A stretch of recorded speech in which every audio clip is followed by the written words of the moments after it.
pasada que si bien es cierto que hay ciertas hiperlipidemias que son de origen congénito, es decir, desde los genes del paciente ya trae a aquellos que pues no funcionan de manera inadecuada para un buen metabolismo de colesterol y triacilglicéridos, y que por lo tanto durante toda su vida, incluso el paciente puede ser muy delgado y tener un muy buen estilo de vida, va a correr el riesgo aterotrombótico porque sus genes no le permiten un buen metabolismo. Entonces, si bien eso puede suceder, no es tan frecuente, es más frecuente que por el estilo de vida, que es muy sedentario, por la dinámica que ahora estamos teniendo de que todo necesita ser rápido y si no es rápido no funciona, pues no nos damos el tiempo a veces de alimentarnos correctamente, preferimos la comida rápida porque es muy llenadora y eso nos sacia el hambre, hasta cierto punto eso es importante, ¿no? Pero no es bueno. Y entonces también de pronto se nos olvida hacer ejercicio, al menos salir a caminar un ratito, porque pues estamos agobiados en otro tipo de acciones y de obligaciones. Eso lleva a que el riesgo aterotrombótico sea más bien adquirido por el estilo de vida, por la alimentación, por el sedentarismo, etcétera, etcétera. El riesgo aterotrombótico ya lo habíamos platicado también en la sesión pasada. Virco postuló que las lesiones del endotelio en las arterias iniciaban una reacción inflamatoria de defensa. Esto es lo que le explicábamos la semana pasada, que tiene que ver con la triada de Virco, ¿no? Uno de los ejemplos decíamos que es muy común en las mujeres, aunque también algunos hombres las padecen, las famosas varices. El sitio en donde está ubicado esta lesión del endotelio, que a final de cuentas es una lesión en las valvas de las piernas, va a provocar que haya estasis venosa, es decir, va a haber una menor circulación en esa zona, lo que a final de cuentas lleva a que las plaquetas tengan mayor facilidad para tener contacto con el daño endotelial en esa zona. Y entonces esto va a provocar que haya el riesgo de hipercoagulabilidad, que también lo comentamos la semana pasada, que el término correcto debía ser el riesgo a trombosis. Sin embargo, para muchos autores históricamente es mucho más fácil decir hipercoagulabilidad. Eso se vio muy efectivo la semana pasada, porque estábamos hablando de proteínas de la coagulación, ¿no? Decíamos, hay una pérdida de la función reguladora del tono vasomotor, las plaquetas se van a adherir fácilmente a esa superficie endotelial, y aquí van a decir, ¿y qué tiene que ver con los lípidos? Ah, pues resulta que los monocitos tienden a ser atraídos hacia esa zona y gracias a que ellos también llegan a hacer este fenómeno de diapedesis, es decir, a atravesar esas uniones intercelulares entre las células endoteliales, van a ir hacia donde se ubican unas partículas de LDL colesterol, que son las malas, digámoslo así, ¿no? Que siempre las han pintado en la mayoría de los dibujitos, en un tiempo se llamaban así dibujitos, ahora memes, como un diablito, ¿no? El colesterol LDL siempre ha sido el diablito, el HDL es el angelito. Y entre los dos luchan por este metabolismo tanto de colesterol como triglicéridos, porque al final de cuentas son las moléculas que se van a encargar de su transporte. A eso le sumamos que la función fibrinolítica puede encontrarse disminuida o inhibida, y entonces eso va a permitir que se lleve a cabo la formación del trombo. Esto que les acabo de comentar se ve de manera más adecuada. Déjenme cerrar esto. En esta imagen ya la tenía seleccionada, pero se cambió. Ah, no es cierto, es que esta no es, primero era esta. Entonces sí la tenía seleccionada, déjenme hacerla más grande.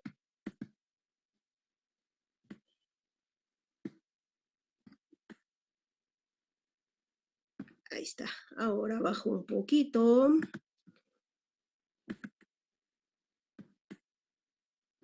Cuando un individuo, sea quien sea, tiene un incremento en su sangre durante mucho tiempo de partículas de LDL, de estas lipoproteínas de alta densidad, al estar en grandes concentraciones, también en concentraciones disminuidas, pero el riesgo aumenta cuando están en grandes cantidades.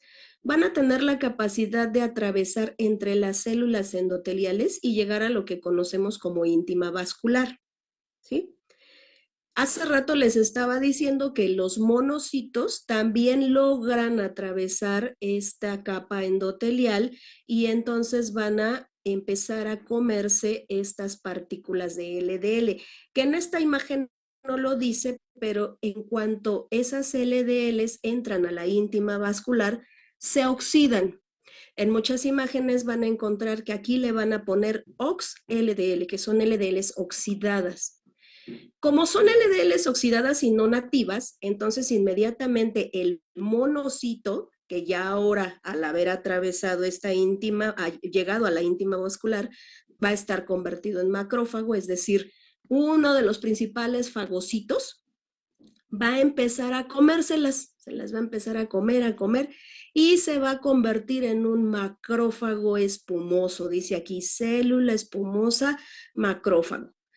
La situación está en que, pues, ese a lo mejor va a tener la capacidad de eliminar, de poder digerir de manera adecuada esas LDLs, siempre y cuando estén en cantidades disminuidas. Todos en alguna ocasión hemos tenido las LDLs en cantidades aumentadas, pero mientras eso no sea de manera constante, es decir, que siempre las tengas así y en todo momento y en cada lugar, entonces va a suceder que los macrófagos van a tener la capacidad de eliminarlas, ¿sale?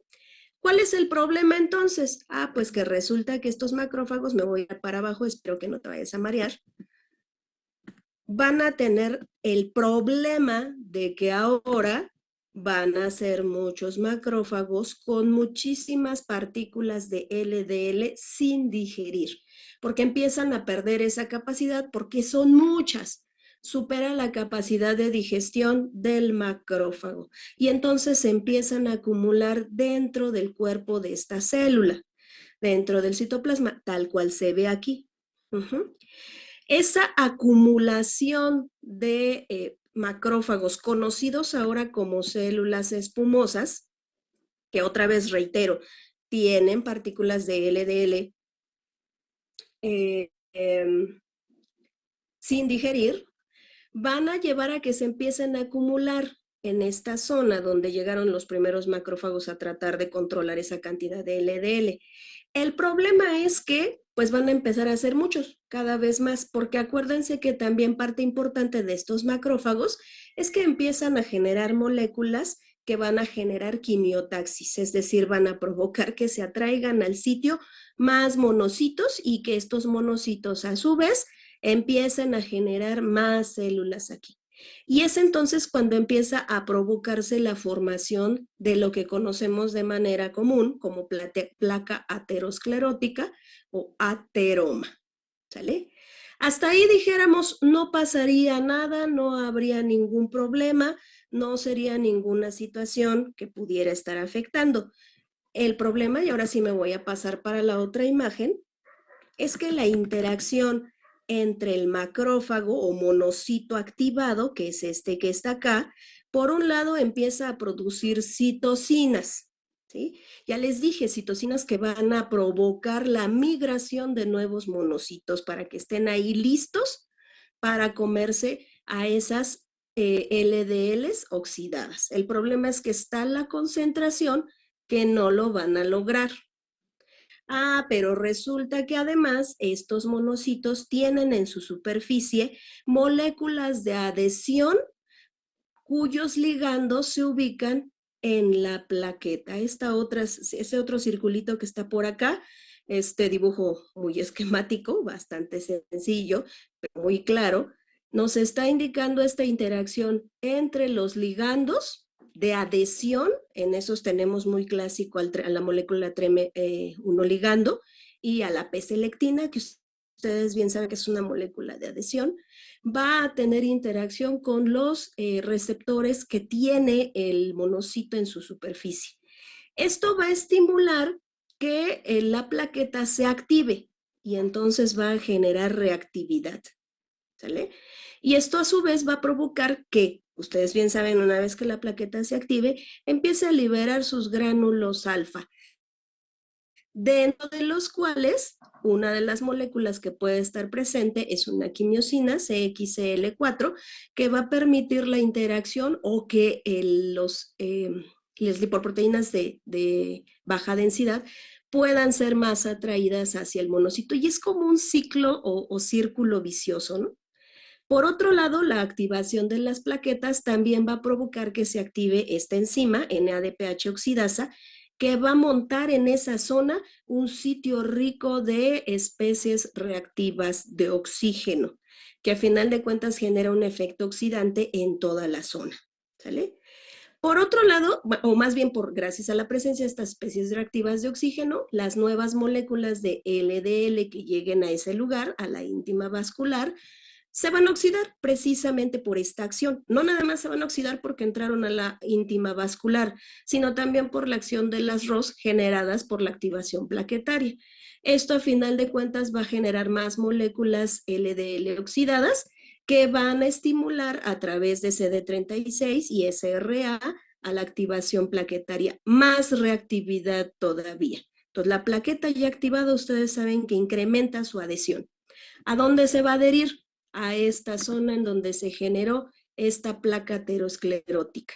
¿Sí? No vamos a entrar en más detalles al efecto de lo que está sucediendo ahí con la colágena, la exposición y la síntesis de interferones y de moléculas que provocan la ruptura de colágena, como las metaloproteasas, que lleva al incremento de tamaño, etcétera, etcétera. Ahí a final de cuentas lo que nos interesa es justo esto, la interacción entre la plaqueta y el monocito, que es lo que va a generar que entre estas dos un ambiente oxidativo y por lo tanto la presencia de LDL oxidadas, células espumosas y plaquetas que van a tener una actividad y por lo tanto adhesividad incrementada. Eso es lo que finalmente lleva al riesgo de producción de un trombo. ¿Vale? Por eso es que las personas que mucho tiempo, muchos años en su vida tienen LDL incrementada, pues van a tener el riesgo de trombosis. ¿Sale? Bueno, yo les he repetido en varias ocasiones que el hecho de que tengas colesterol, triglicéridos, que viajan unidos a estas moléculas de lipoproteínas, es lo que lleva precisamente a que tengas grandes riesgos de producir trombosis, ¿no? Por lo tanto, la cuantificación me salté esta, perdón, de colesterol, triacilglicéridos, no sé por qué se subió, pero bueno, colesterol, triacilglicéridos y lipoproteínas de alta y baja densidad pueden ser usados para predecir en forma efectiva el riesgo de enfermedad cardiovascular o de la formación de ateromas. Le llaman enfermedad cardiovascular porque uno de los principales sitios en donde se forman estas placas ateroscleróticas es la arteria coronaria. Por lo tanto, también le llaman así, ¿no? Enfermedad cardíaca coronaria. ¿Sale? Eso a final de cuentas provoca que el tamaño de esa arteria disminuya, por lo tanto disminuye el riego sanguíneo después de ese taponamiento y las células cardíacas que están posteriores a este espacio pueden llegar a morirse. Al principio va a haber un estado de isquemia. Acuérdense que isquemia es la disminución de la cantidad de oxígeno, obviamente debido a la disminución del flujo sanguíneo. Y a final de cuentas va a generar muerte celular en algo que generalmente conocemos como infarto agudo al miocardio, aunque puede llamarse nada más infarto al miocardio. ¿Vale? Entonces, vamos a empezar con triacilglicéridos. Déjenme ver aquí. América, ¿me puedes platicar el fundamento de esta determinación? De hecho,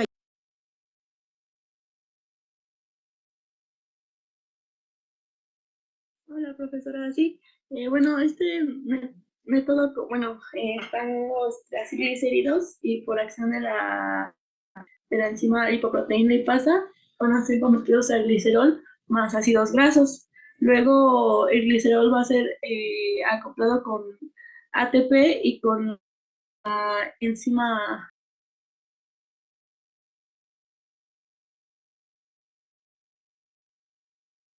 los nombres de las enzimas están abajo. Y le falta la última reacción. Voy. ¿Sí me escucho bien? Sí, sí, Tampoco perfecto. es estable la señal. Bueno, entonces por acción de la enzima glicerol sinasa va a ser convertido en glicerol 1P más una molécula de ADP. Después este complejo que se generó se le va a adicionar oxígeno y por acción de la peroxidasa eh,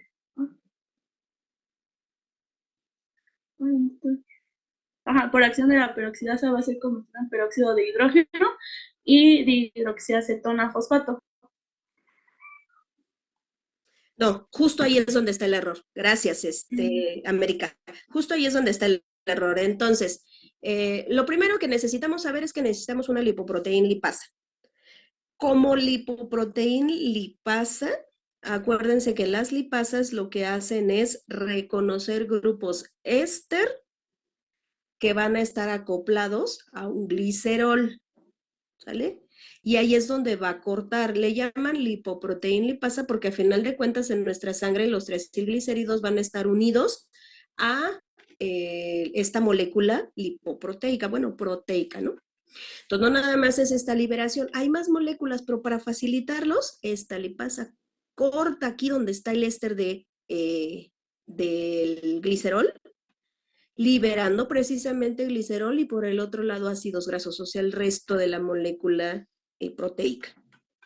El glicerol, gracias a la glicerolcinasa, va a agregarle un grupo fosfato a este glicerol. Eso es lo que hacen las cinasas. Acuérdense, las cinasas buscan sustratos donde tengan fosfato, aquí está uno, se lo quitan y se lo pegan a otra molécula. Eso es lo que hacen las cinasas, generando glicerol 1-fosfato. Aguas, porque luego hay insertos de los reactivos que dicen, le voy a colocar glicerol, cinasa al glicerol y entonces me va a generar glicerol 3-fosfato.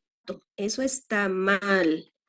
Es glicerol 1-fosfato, porque justo el fosfato, o más bien el carbono en donde se agrega ese fosfato, es el que se empieza a numerar como 1, luego el 2, luego el 3. ¿Sale? Eso es concepto básico de orgánica. Si ustedes llegan a encontrar glicerol 3-fosfato, quien lo hizo se le olvidaron sus clases de orgánica. ¿Sale? Obviamente va a quedar ADP como consecuencia de que le quitaron un grupo fosfato. Aquí esto se recorre. El glicerol 1-fosfato, gracias a una enzima que genera reacciones de oxidorreducción que se llama glicerol fosfato oxidasa o glicerol fosfato deshidrogenasa, como le quieran llamar, es exactamente igual. ¿Sí? Ahí, a partir de ahí, con el glicerol y gracias a una reacción de oxidorreducción se va a formar dihidroxiacetona fosfato, que si ustedes se acuerdan, eso es parte de la glucólisis, precisamente esa reacción de interconversión entre glicerol y dihidroxiacetona fosfato, y nos va a generar peróxido. Este peróxido va a participar en una última reacción que le conocemos de manera común como reacción de Trinder, ¿no?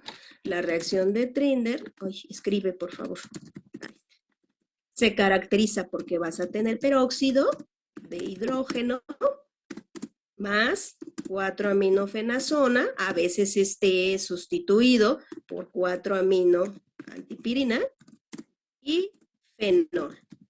Y entonces en presencia de una peroxidasa, aquí le vamos a poner así porque no sé si tenga flechitas, peroxidasa, me va a generar una molécula que ustedes conocen muy bien, que es una quinona imina, que es de color rojo, rosa, dependiendo de qué tanto triacilglicérido en este caso esté presente, y que se lee a 540 nanómetros.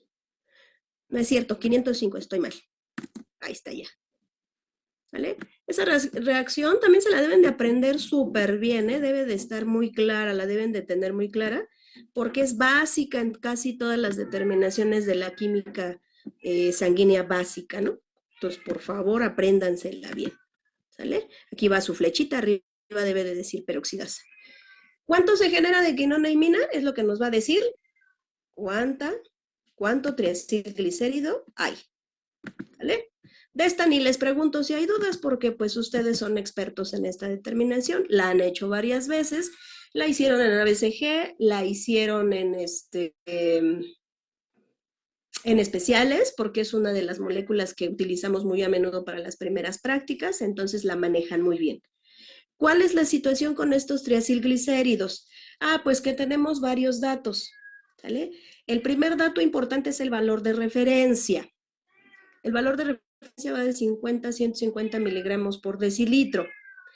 Es lo ideal, debes de tener dentro de eso. No puedes tener tampoco menos, porque si no, entonces tu reserva energética va a estar muy baja.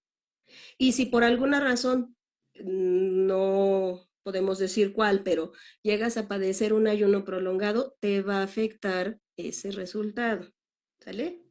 También se han definido, no puedes tenerlos tampoco altos por lo mismo que estábamos comentando hace rato. Eso a final de cuentas va a llevar a que primero se acumule en lo que algunas personas le llaman lonjitas, que es donde se va a empezar a guardar en forma de almacenamiento de energía, pero al mismo tiempo va a tener una gran carga dentro de las lipoproteínas, llevando a este riesgo aterosclerótico, ¿vale? Y este riesgo precisamente va a ser moderado, no, mejor no la selecciono, moderado, alto o muy alto, dependiendo qué tan incrementadas estén después del límite superior de referencia, ¿sale? Estos riesgos moderado, alto y muy alto se llaman límites de decisión clínica, ¿vale? Como les dice allá abajo, la hipertrigliceridemia es un factor de riesgo en enfermedades ateroscleróticas. Pero como se ha relacionado con un montón de padecimientos más, incluyendo la hipertensión, es que por sí sola no hace diagnóstico. Es decir, tienes incrementados los triglicéridos, viajas por la vida con triglicéridos aumentados, no podemos hablar cuál es tu riesgo. Ahí viene la siguiente determinación y entonces ahora le voy a pedir a César que nos ayude con este fundamento. César se lo debe de saber re bien porque lo platicamos la semana pasada, el viernes. Adelante, César.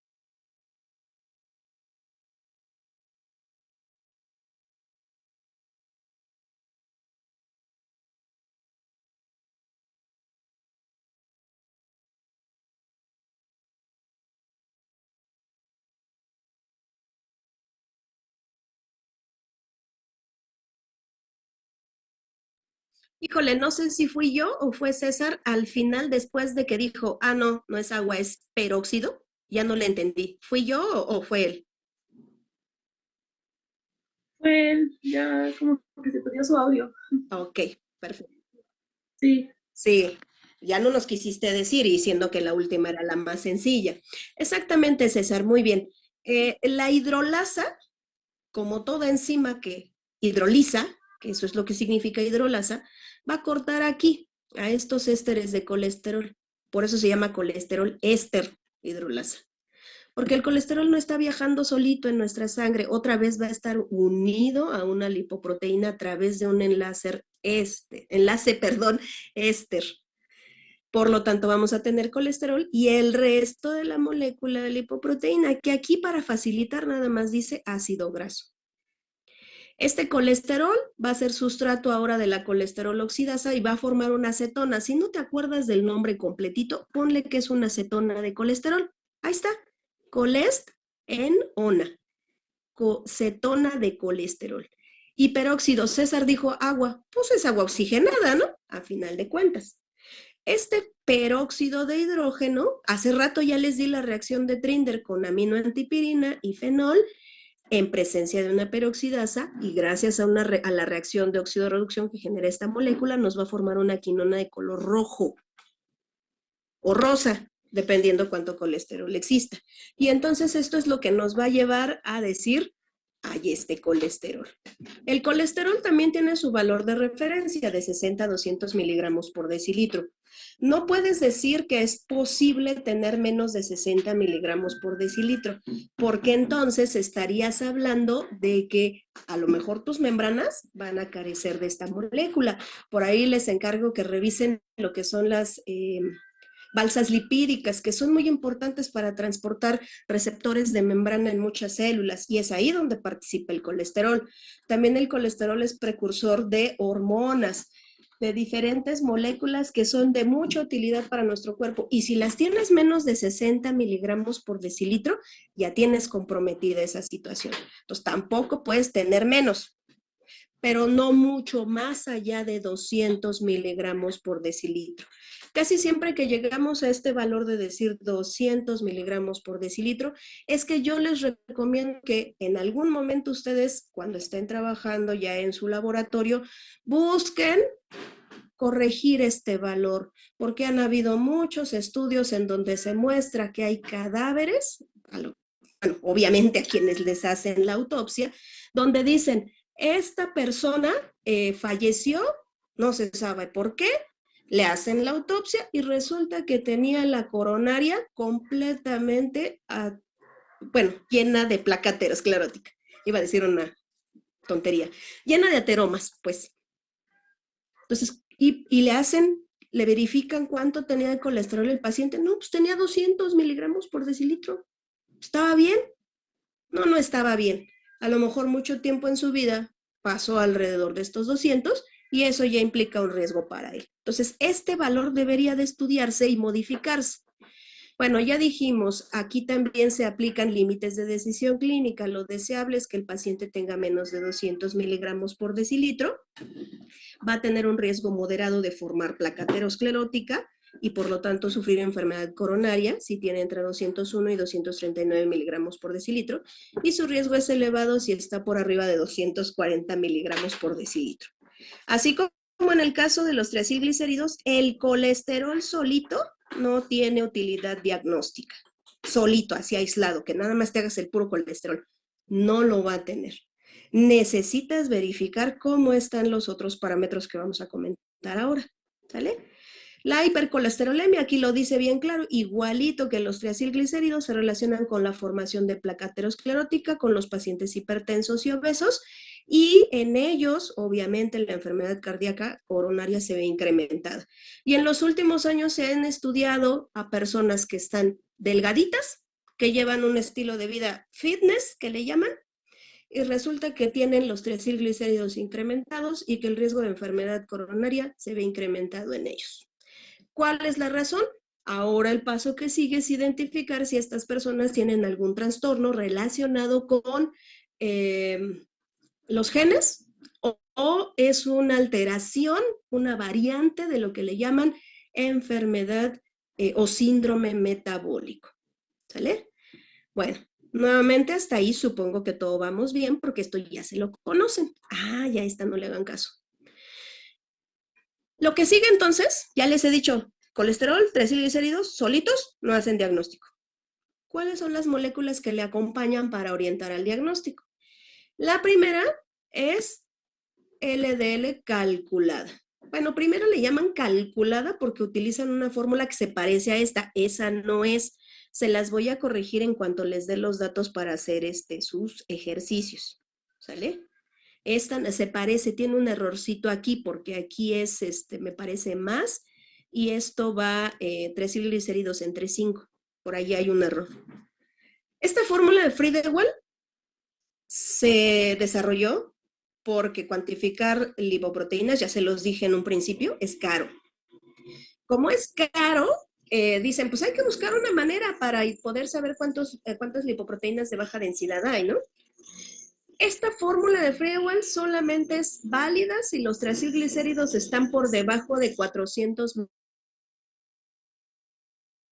miligramos por decilitro. Este valor, la fórmula deja de ser válida. Y en eso también han hecho diferentes estudios en donde se demuestra que después de este valor, esta relación que hacen aquí al utilizar esa fórmula ya no es correcta. ¿Sale? ¿Puedes utilizar la fórmula de Friedewald? Sí, siempre y cuando tus triacilglicéridos estén francamente por debajo de estos. Nosotros la hemos utilizado en el laboratorio con las muestras de ustedes.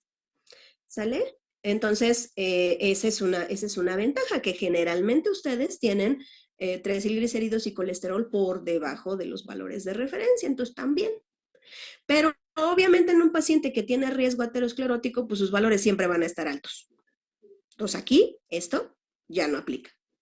Hay una opción para poder utilizar esta fórmula de Friedewald, y es centrifugar, más bien ultracentrifugar la muestra, es decir, centrifugarla más de 12,000 revoluciones por minuto, y volver a cuantificar triglicéridos, y entonces hacer esta determinación de LDL por esta fórmula. Pero ¿qué creen? No es sensible esta determinación, no te va a detectar de manera ideal cuántas lipoproteínas tiene. ¿Sale? Esa es una. Y la otra, pues, ¿quién en su laboratorio va a tener un equipo para ultracentrifugar? ¿No? Pues no es posible esa ultracentrifuga. Se tienen los laboratorios de investigación, esa, pero por supuesto que se tiene. Pero en un laboratorio clínico normalmente no. Entonces, ¿qué es lo mejor y lo que opinan la mayoría de los especialistas en laboratorio clínico? Pues cuantifícala, ¿sale? Para cuantificarla existen diferentes métodos. Uno de los métodos que es relativamente económico, es precipitar a las LDLs agregando heparina. Obviamente la concentración de heparina va a venir dada por el reactivo que tengamos en las manos y cuánto volumen de esa heparina. Entonces tú le agregas a una muestra de suero, le agregas heparina y las lipoproteínas van a precipitar. ¿Qué te va a quedar en el sobrenadante? Pues te van a quedar HDL y VLDL. Aquí te recuerdo, déjenme ver si resaltar, rellenar campos. No, más fácil. Aquí te recuerdo que, vamos a poner otra nota acá, el colesterol es igual a la suma de LDL, que algunos le llaman CLDL, más CHDL, más ahí me falta un guioncito.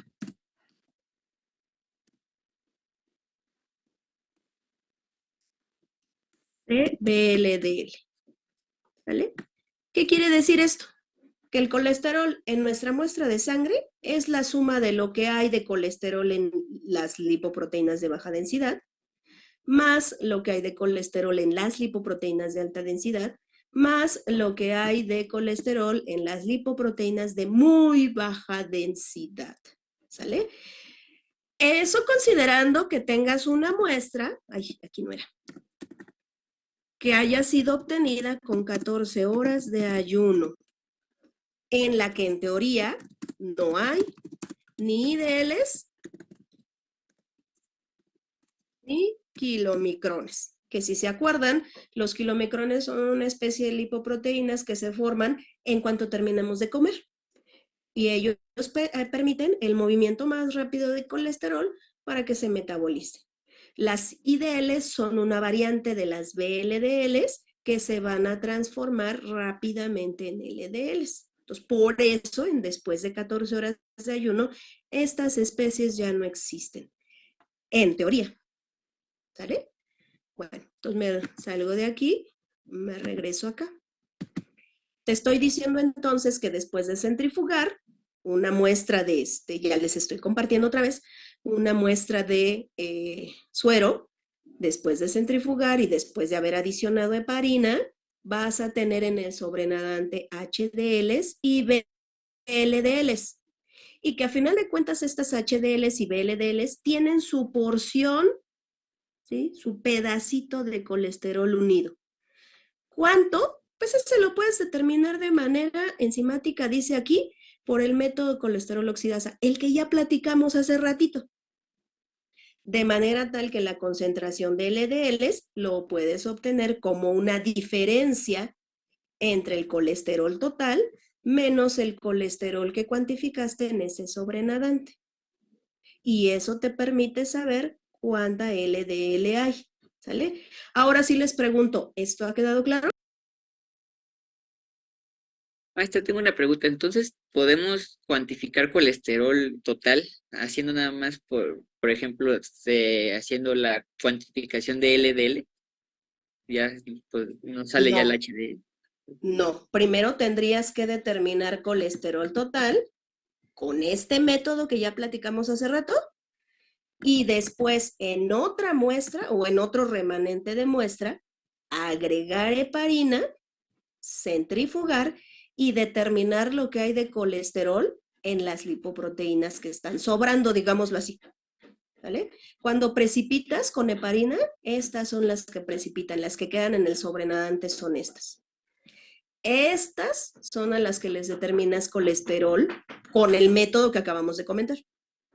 Y entonces, a final de cuentas, como la suma de LDL, HDL y VLDL es igual a colesterol, entonces después lo que haces es que restas al colesterol total lo que obtuviste de colesterol en ese sobrenadante.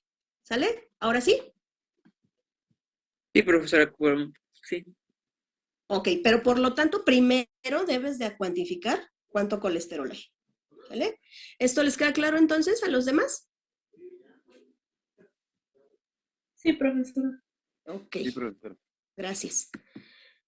Hay otro método, este es muchísimo más caro, como 5 veces más caro. Por eso es que luego no lo quieren cuantificar y prefieren utilizar la fórmula de Friedewald. Bueno, este otro método utiliza dos amortiguadores de pH. Ya sé que, no, que les he dicho no me gusta la palabra buffer, pero pues más fácil escribí buffer ahí, ¿no? Amortiguador de pH, buffer, el que gustes usar, tampón si quieres también, ¿no? Uno es de pH 6.8, el otro es de pH 7. Fíjate que este amortiguador que se llama Seagood tiene un nombre sototote, no lo puse aquí, pero tiene un nombre sototote, se le llama Buffer GOT de pH 6.8. Este Buffer GOT va a proteger a las LDLs. Es como si dijéramos, ustedes 4 son moléculas de lipoproteína, ¿sale? América, no, América, César, César es el LDL, ¿vale? Y los demás son HDL y VLDL, kilomicrones, a lo mejor, si es que hubiera por ahí, ¿sale? Voy a llegar yo, que soy el buffer GOT, y voy a agarrar a César y me lo voy a llevar aparte, ¿sale? Y entonces van a quedar libres en ese misma muestra de suero, van a quedar libres HDL, VLDL y kilomicrones. Y se le va a agregar un reactivo, que de hecho está incluido en este buffer GOT, más bien se le va a agregar después de agregar este buffer GOT, que va a tener colesterol esterohidrolasa y colesterol oxidasa, formándome la misma reacción de hace rato. ¿Se acuerdan? Que el producto después de estas dos enzimas era cetona y peróxido. El peróxido va a ser sustrato de una tercera enzima que viene en ese reactivo, que es catalasa.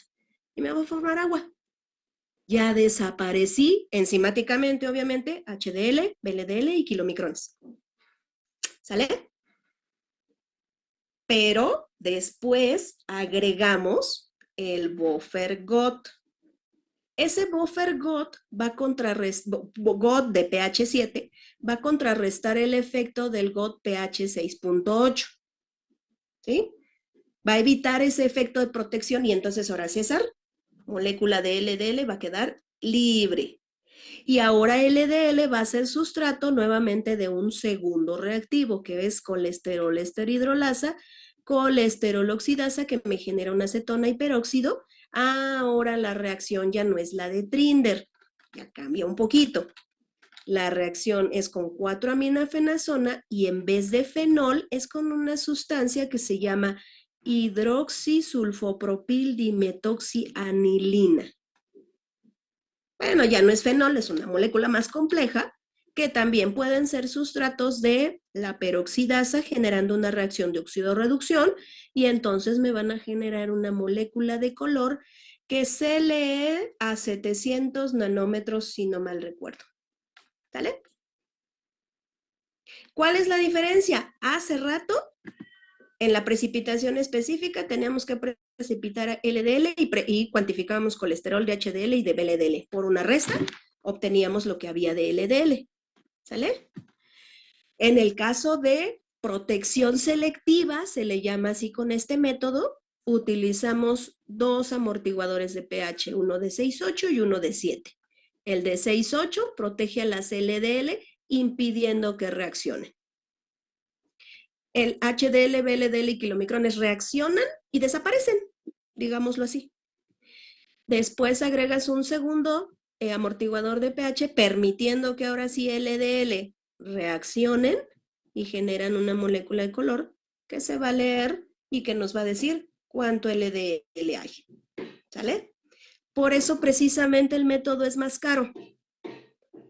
Vean la participación de las diferentes enzimas y de los dos amortiguadores de pH. ¿Sale? ¿Les queda claro este segundo método?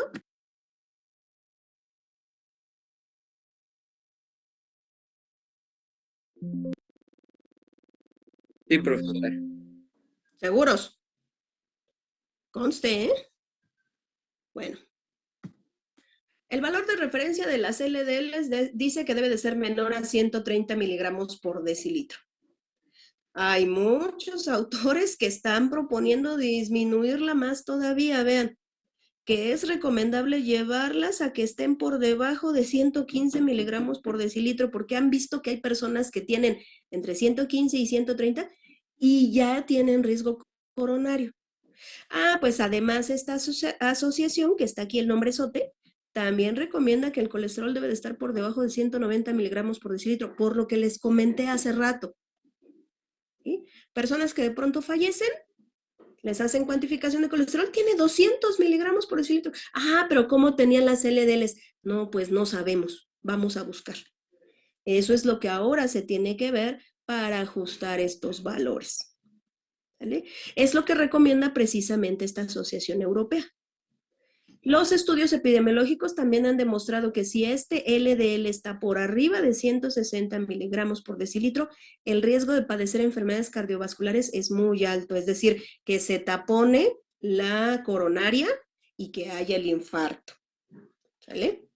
Entonces, hay que ver no nada más cómo está el colesterol, sino también cómo están estas LDLs.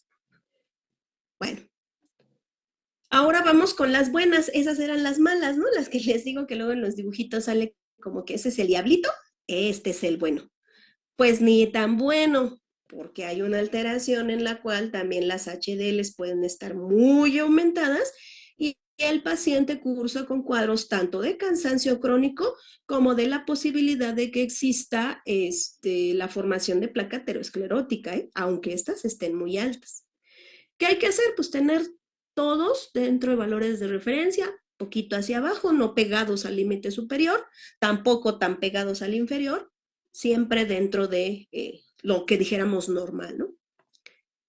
Así como para cuantificar LDLs, hay un método de precipitación también para HDL. Pero ¿qué creen? Que este está más fácil? Porque el reactivo que se utiliza, que se llama ácido fosfotúngstico, lo que precipita son kilomicrones VLDLs y LDLs. Pues más fácil, ¿no? Aquí no vas a restar. Aquí lo que vas a hacer es precipitar todas las lipoproteínas, las otras, centrifugas, y lo que te queda en el sobrenadante es lo que vas a cuantificar con colesterol. Y eso te permite saber cuánto HDL está presente en tu muestra. ¿Sale? Entonces, otra vez diferencia. Allá para LDL, lo que precipitas es LDL y cuantificas lo demás. Haces una resta y sabes cuánto hay de LDL. Utilizas heparina.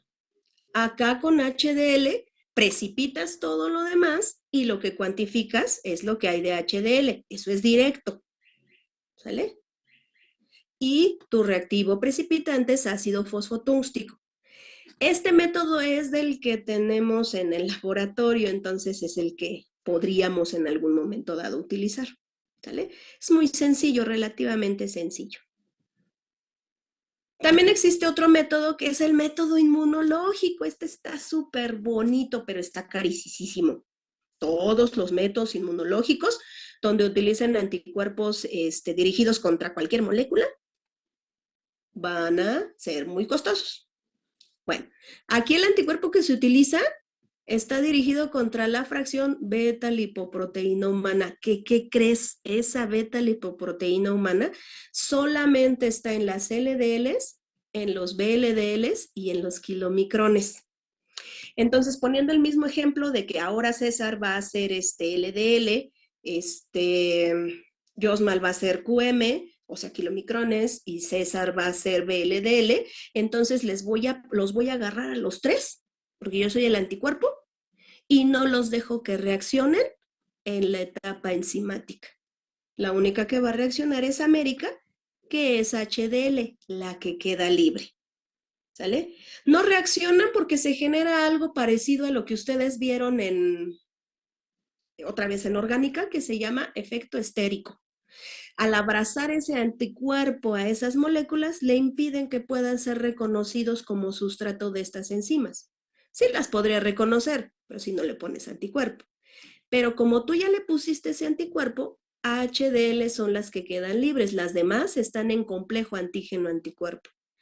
HDL, en presencia de colesterol esterohidrolasa y colesterol oxidasa, te va a formar cetonas, ácidos grasos y peróxido. Y el peróxido va a participar en una reacción parecida a la que habíamos dicho hace rato. ¿Sale? Peróxido, 4-aminoantiprina, y ahora una molécula grandototota que se llama etilo hidroxisulfopropil dimetoxifluoranilina de sodio, que me genera un complejo de color azul que se lee a 600 nanómetros. ¿Vale? Ojo, el de LDL se llama HDAOS. Es una, déjenme ver porque se me olvida. Dimetoxianilina, sí les iba a decir dimetoxianilina, pero qué tal que digo algo malo, entonces no, mejor de una vez. HDAOS, dimetoxianilina. Para LDL. Para HDL es FDAOS, fluoroanilina. ¿Sale? Les estoy resaltando ciertas cosas, así que ojo ahí. Bueno, la parte importante del fundamento y de lo que los hace diferentes. Esto entonces, este complejo azul, ¿cuánto complejo azul? Obviamente va a estar relacionado con la cantidad de absorbancia que genere ese complejo, va a ser la cantidad de HDLs que está presente en la muestra. ¿Sale? ¿Este fundamento les ha quedado claro? Sí, profesora. Sí, profesor. Sí, profesora. Perfecto, excelente. Entonces,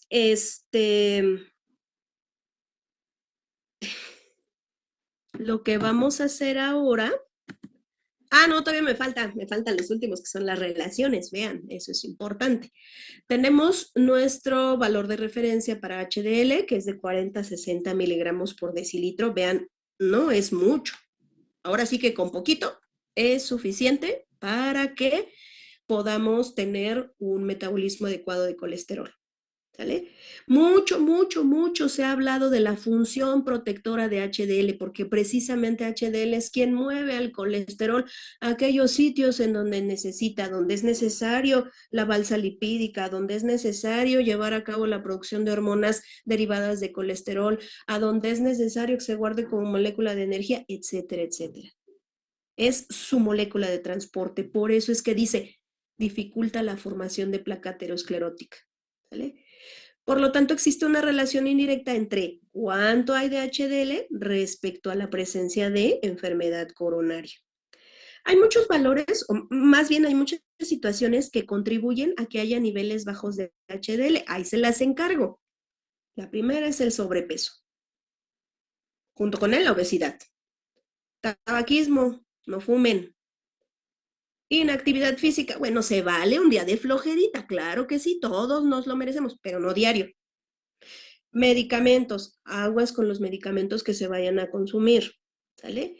Así como diversos factores genéticos que llevan a que haya una disminución de HDL, pero también los hay que haya un incremento de esta molécula y que en cierta forma haga su papel contrario al que hace de manera natural, ¿vale? Déjenme ver qué sigue aquí. Ah, ya acabamos, excelente. Lo que sigue es precisamente esta última tablita que viene en su manual, ahorita les comparte, dice que está compartiendo, ahí está ya. Ustedes están viendo esta tabla está exactamente igual que en el manual. Una vez que ustedes cuantifican cuánto colesterol y triglicéridos hay, cuantifican cuánto HDL hay, calculan o cuantifican, ahora sí que lo que tengan a la mano de LDL, es como pueden obtener esto que se les llama cocientes lipídicos o relaciones lipídicas, como le quieran decir, es exactamente igual. Estos cocientes lipídicos provienen de la asociación, es una asociación internacional, es de Estados Unidos, no es la europea, en donde nos muestra cuáles son las relaciones de estos lípidos para definir, ¿estás dentro de valores de referencia? O más bien, ¿estás por debajo de este valor de cociente de lípido? Y entonces tu riesgo a padecer una placa aterosclerótica, a generarla, es mínimo, es bajo, ¿vale? ¿Cómo le vas a hacer? Ay, pues bien fácil. Ya que sabes cuánto colesterol hay, lo divides entre cuánto HDL hay. Y tienes que identificar estos valores en hombre o mujer, dependiendo cuál sea tu paciente. Si está por debajo de ellos, riesgo mínimo. Luego te vas con el que sigue, que es triacilglicéridos y HDL. Triacilglicéridos ya lo cuantificaste, lo divides entre lo que te dio de HDL. Si obtienes valores por debajo de esto, riesgo mínimo. Si le sumas que en el anterior obtuviste igual los mismos valores, el riesgo también es mínimo. ¿Sale? Tenemos el siguiente que es este. Este déjenme corroborarlo porque creo que la formulita esta está al revés, porque debe de relacionar moléculas no heterogénicas. No, está bien, ya lo vi, está bien. Moléculas heterogénicas entre las no heterogénicas. Entonces, este es LDL entre HDL. Ojo ahí, si tú partes de un valor calculado, debes de asegurarte que los valores que sí cuantificaste hayan sido obtenidos con un procedimiento que esté bien estandarizado y que siempre esté dentro de control de calidad. Porque a final de cuentas estos ya no son más que cálculos. El cálculo lo puedes hacer muy bien. Para eso está la calculadora o tu Excel o tu sistema de laboratorio que utilices. Pero si tu determinación que sí cuantificaste es la que está mal, hasta allá vas a arrastrar los errores. Por eso es muy importante que partas de métodos que estén bien estandarizados y que estén siempre dentro del control de calidad. ¿Vale? Y aquí también te va a dar, por debajo de esto, lo comparas con cómo dio los demás, riesgo bajo. Ah, bueno, y el último cociente es no HDL entre HDL, otra vez todos los que son más aterogénicos que el no aterogénico, y si te da dentro de estos valores, quiere decir que el riesgo es mínimo. Se tienen que integrar los resultados de los 4. Si uno de ellos te sale por arriba de este límite, entonces el paciente ya tiene un riesgo moderado o mínimo, ya está en riesgo. Si está por debajo, el riesgo no existe. Si está por arriba, al menos 1, ya con eso el paciente está en riesgo y hay que empezar a monitorear. ¿Sale? Aquí vale la pena definir, voy a quitarme de aquí, acuérdate que es no HDL entre HDL, voy a dejar de compartir, para ponerte otra nota que diga aquí que los no HDLs son igual a LDL más kilomicrones, prefiero poner los otros mejor, BLDL más, e insisto, algunos autores manejan la presencia de estas y de Ls. ¿Sale? Entonces, ¿qué haces? Si no cuantificaste VLDLs, ni kilomicrones, ni IDLs, pues será todo lo demás que tengas. De manera tal, todo esto es la suma de colesterol. Por lo tanto, no HDLs va a ser igual a colesterol total menos HDL. ¿Ya viste? Porque todo aquello que no sea HDL va a ser no HDL. ¿Sale? ¿Quedó claro esto último?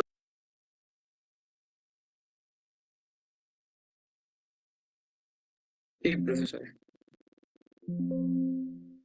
Ok, dejo de compartir esto. Y entonces, precisamente eso es lo último, es con lo que terminaríamos la explicación de esta práctica. Considerando las indicaciones, las últimas indicaciones que nos dieron y considerando que pues seguimos en línea, les propongo que, bueno, obviamente van a ser ejercicios, ¿no? Que esa sería la parte con la que pudiéramos estar cumpliendo con el trabajo de laboratorio, que en un momento más se los doy, pero también les propongo que les voy a dar datos para que ustedes repitan otra vez el hacer esos cálculos y que, ay, no, ustedes ya los tienen. Bueno, no importa, les doy más. Y que con esos hagan el reporte. De hecho, con estos últimos pueden hacer muy bien el reporte y y entregarlo con base en todo lo que hemos platicado, ¿no? ¿Cuál será el riesgo del paciente de que llegue a la formación de trombos, ¿no? ¿Tienen algún comentario?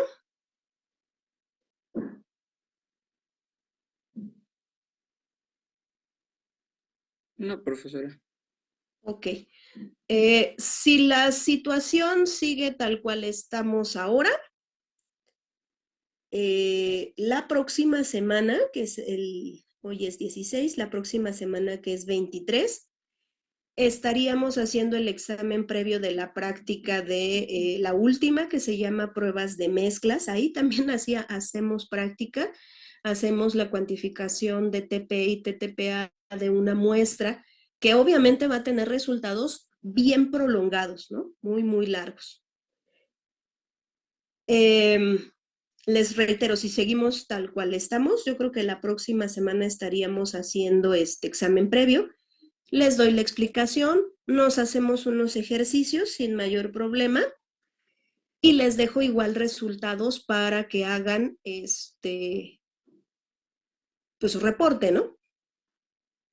Si llegase a existir la posibilidad, o más bien que sea real, que podamos regresar a clases, pues ya vemos la posibilidad de que el 23 hagamos esto que les platiqué hace un momento, aunque ya hayan entregado el reporte, nada más para que se lleven la práctica de hacerlo. Y quizás el 30 estaríamos haciendo la práctica de pruebas de mezclas. La práctica esta de determinación de colesterol, triglicéridos y HDL es sumamente rápida. Si ustedes se organizan muy bien, en media hora terminamos. Entonces da muy bien tiempo para que en esa misma sesión les dé la explicación de pruebas de mezclas. Les dejaría unos ejercicios de tarea para que les sea más fácil. En la siguiente sesión estaríamos haciendo la práctica como tal y la última semana, que es el 7 de diciembre, estaríamos haciendo examen, si se prestan las condiciones para hacer práctica. ¿Sale? Si no, la próxima semana, el 23, estaríamos viendo lo de pruebas de mezclas y el 30 estaríamos haciendo el segundo examen parcial.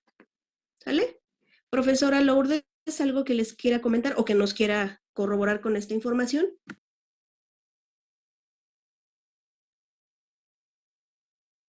Bueno, todo bien. Todo bien. Entonces, pues mientras se mantengan las condiciones en línea, pues tendremos que seguir avanzando, dado que ya salió el calendario, ¿no? De solamente la extensión de 2 semanas. Entonces es suficiente tiempo, ¿no? Sobre todo aquí que hemos aprovechado en todas las sesiones. Por el momento, me gustaría darles clase ya que ayer no pude verlos. Sí, darles una media hora de clase, ¿les parece bien para avanzar? Si es que ya no tienes otra cosa que trabajar con ellos, Betty. No, les voy a dejar unos ejercicios para que sigan ejercitando esta cuestión de hacer cálculos, pero igual se los puedo poner en el Classroom sin mayor problema. Unos serían ya para entregar, ahora sí, para que los puedan entregar, porque les había puesto unos en una ocasión anterior, pero no los entregaron, esos nada más fue para el trabajo de ellos. Ahora sí, para entregar, les pongo los del reporte. Después de esta clase, muchachos, ¿tienen otra clase más todavía?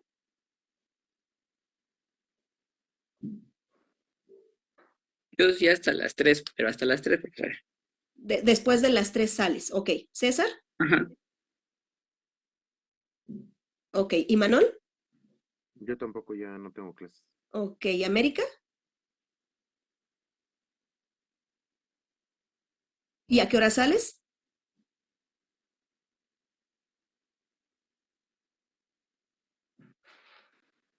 Uy, yo te pediría que le pidas a quien te esté llevando tu servicio que te regale una hora para que hagamos estos ejercicios.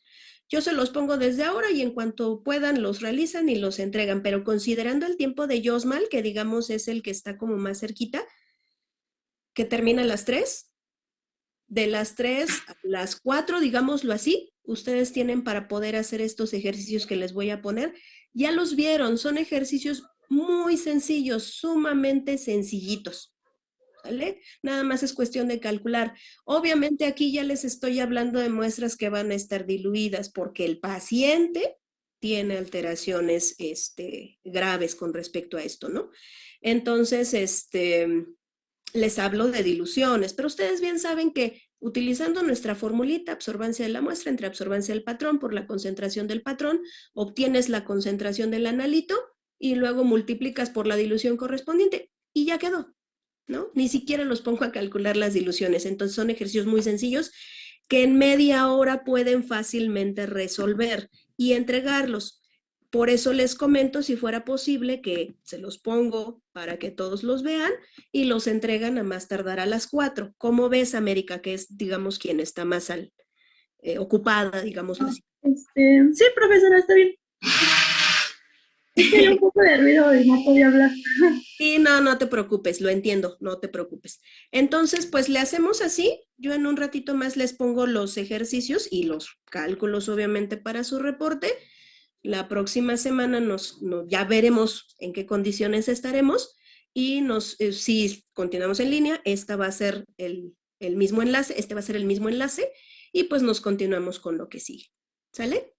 Y pues la hago a anfitriona, profesora, para que ya, para bien, que gracias. si me salgo no haya problemas porque luego me salgo y y se salen todos. Ya Muchas tiene ahí el gracias. control. Ok, Excelente. bueno, Bueno, sí, gracias. de todas maneras estamos en contacto, muchachos.